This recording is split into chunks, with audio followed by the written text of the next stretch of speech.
क्या आपने कभी सोचा है कि किसी पर ज़रूरत से ज़्यादा दया दिखाना भी आपके लिए घातक हो सकता है? क्या आपने कभी किसी को बार-बार मौका दिया और हर बार वही व्यक्ति आपको धोखा देता रहा? आज की ये कहानी सिर्फ चाणक्य नीति पर आधारित नहीं है, बल्कि ये आपके सोचने के नज़रिए को बदलने वाली है। इस कहानी में आपको मिलेगा एक राजा जिसकी दयालुता ही उसकी सबसे बड़ी कमज़ोरी बन जाती है। और तब एक ब्राह्मण आता है, चाणक्य, जो उसे सिखाता है कि जहाँ कठोरता आवश्यक हो, वहाँ दया मूर्खता बन जाती है। क्या वो राजा अपने राज्य को बचा पाया? क्या चाणक्य की नीति काम आई? और कैसे एक छोटी सी बात ने पूरे राज्य का भविष्य बदल दिया?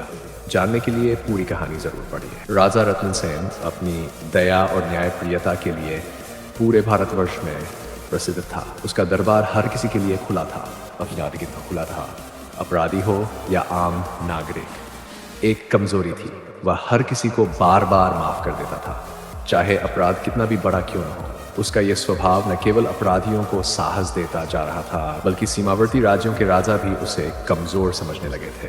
राजा रत्नसेन को यह सब नहीं दिख रहा था।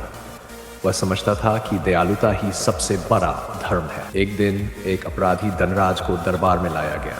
उस पर आरोप था कि उसने गुप्तचर विभाग के एक अधिकारी को मार डाला और राज्य की गोपनीय जानकारियां पड़ोसी राज्य को बेची। सेनापति विक्रम ने कहा, महाराज, यह देशद्रोही है, इसे फांसी दी जानी चाहिए। लेकिन राजा बोले, हर इंसान को एक और मौका मिलना चाहिए। अगर ये पश्चाताप करे तो यह बदल सकता है। चाणक्य, जो दरबार में मौन बैठे थे, बस राजा की आंखों को देख रहे थे। कुछ न बोले, लेकिन अंदर ही अंदर बहुत कुछ सोच गए। चाणक्य की पहली चेतावनी। रात को चाणक्य ने राजा से अकेले में कहा, महाराज, नीति कहती है कि जो बार बार सांप को दूध पिलाता है, एक दिन वही विष पान करता है। आपके दया भाव की मैं सराहना करता हूं, लेकिन शासन में दया के साथ साथ कठोरता भी आवश्यक होती है। राजा मुस्कुराकर बोले, आचार्य, मैं हर एक को बदलने का मौका देना चाहता हूं। शायद इससे हमारे राज्य में अपराध कम हो जाए। चाणक्य ने कुछ नहीं कहा, परंतु उन्हें अपने गुप्तचरों को सतर्क कर दिया। वही धनराज दोबारा पकड़ा गया, इस बार सीमा पर दुश्मनों के साथ जासूसी करते हुए। राजा एक बार फिर उसे जीवन दान देने को तैयार थे। चाणक्य ने सभा के सामने कहा, राजन, यदि आप इस बार भी इसे माफ करेंगे तो यह राज्य के लिए अंतिम भूल होगी।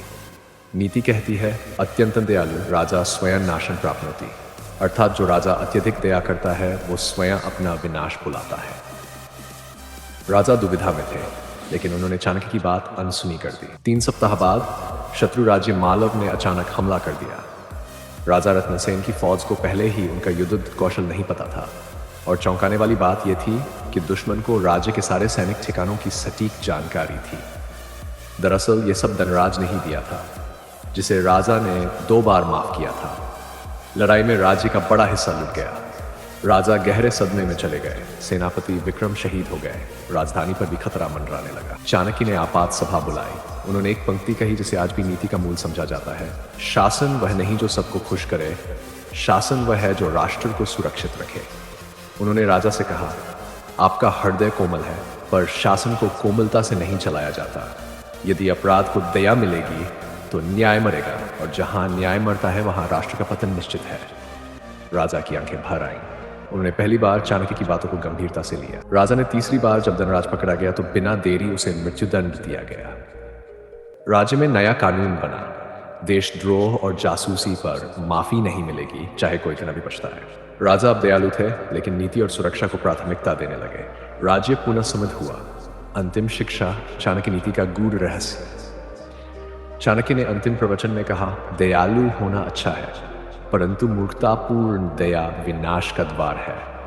जिस तरह अति बारिश फसल को सड़ा देती है, उसी तरह अति दया समाज को खोखला कर देती है। राजा को लोहे की तरह कठोर और फूल की तरह संवेदनशील होना चाहिए, सही समय पर सही जगह। सीखें जो हमें मिलती है। अत्यधिक दयालुता यदि विवेकहीन हो तो वह संकट को जन्म देती है।